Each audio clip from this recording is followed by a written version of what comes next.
If you watch movies, listen to music, or own a phone, you're probably familiar with subscriptions. At least your wallet is, which, for companies, are pure gold, or green, I guess. Instead of selling you today and tomorrow and next week, they only need to convince you once, and the money keeps coming, a steady, predictable stream of revenue. Because each customer is so valuable, they can focus more on keeping them than doing anything and everything to get more. But it's no longer just newspapers and magazines. Now it's everything. Music, movies, food, games, storage, clothes, razors, makeup, software, cars, animal bones? Seriously, BoneBox includes various osteological specimens such as skulls, claws, and teeth for just $24.99 a month. Okay. Why does every business need to be a subscription? Where does it end? Let's divide subscriptions into two categories. Services like Netflix, Prime, Loot Crate, and Spotify kinda have to be subscriptions. Sure, you can buy music and movies individually, but here you get everything. 40 million songs on Apple Music times the usual $29 would be $51 million. So yeah, subscription boxes, which send you new things in the mail every month, are services because they're more about fun and surprise than the stuff itself. And then there are products, things that could be sold but here are rented. And this is where things get hairy. You don't have to be a master Googler or Binger or DuckDuckGoer, but boy do those sound awkward, to find 1.5 million people criticizing this business model. But it's not actually subscriptions they're angry about. Nobody's complaining about Netflix or Spotify. It's really this second category, especially software. When companies want to reach in your wallet every month until you die for what could be a simple one-time purchase, it feels a lot like a cash grab. And sometimes it totally is. Adobe switched to a monthly fee precisely to increase profit. But it's not always so simple. Even when they seem unnecessary, subscriptions can be good for everyone, including you and I. Companies usually don't explain why, and when they do, it's easy to see as just an excuse to make more money. But there is a why. And since my thing is taking complicated, controversial topics and trying to explain them in too little time, let's get to it.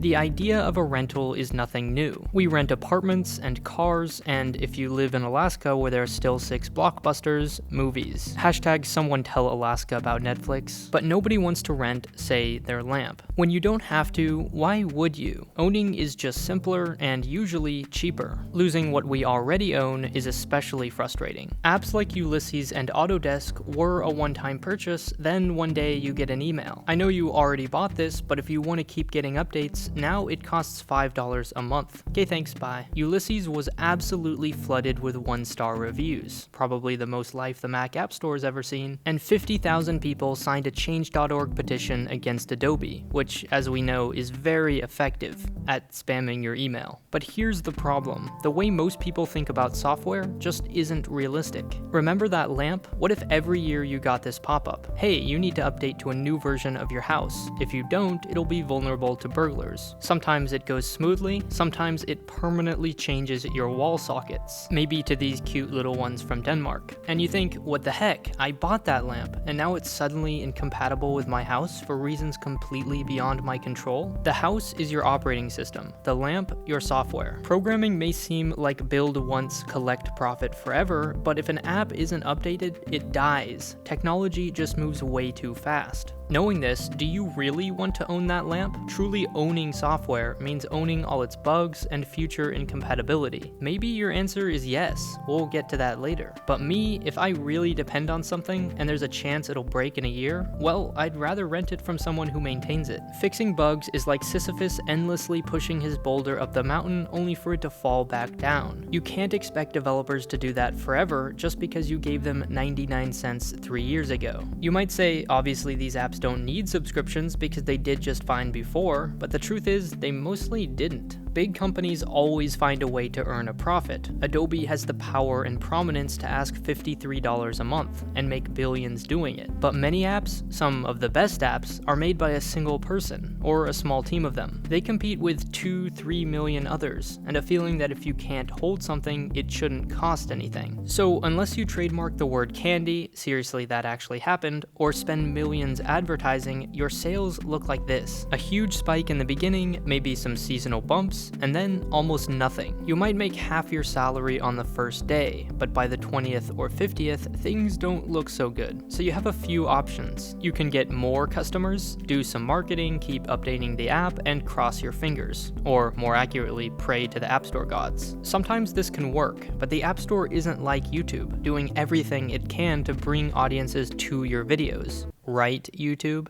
Even a great app can get stuck in a corner and never be found. And eventually, everyone who needs your app will already have it. Plenty of happy customers and no more income for you. Or if sales are so good at the beginning, just release as many paid updates as possible. Again, sometimes it works, but it can also be a dangerous trap, because the incentive is to release as many paid updates as you can. Just enough new features to make people pay, but not so many that you can't do it again in a few months. And sooner or later, it'll be good enough for 99% of us. But hey, gotta keep making money, so you'll keep cramming in new unnecessary features. That was Microsoft Office. What I ask from Word is pretty basic. When I press a key on my keyboard, I want that same letter to show on my screen.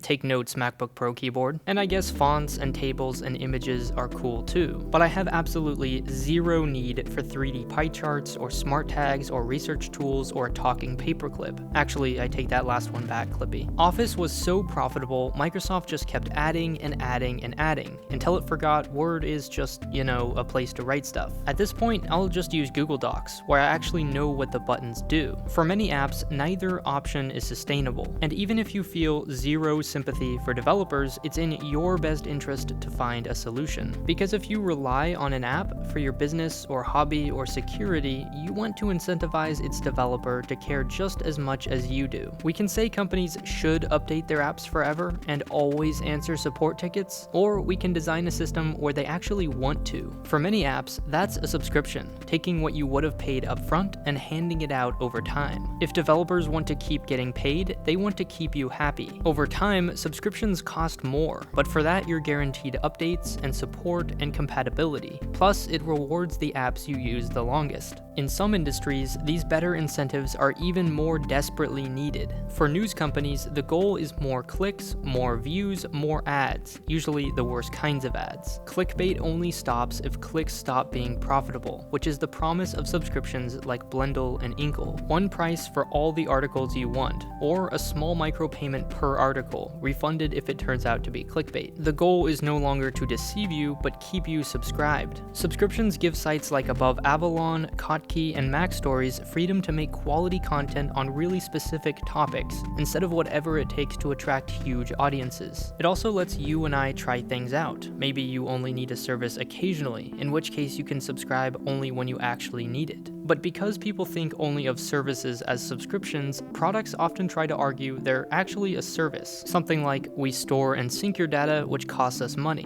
but not very much. All this does is create distrust. Developers should be upfront. What you're really paying for is longevity, which is in everyone's best interest. But there is a catch.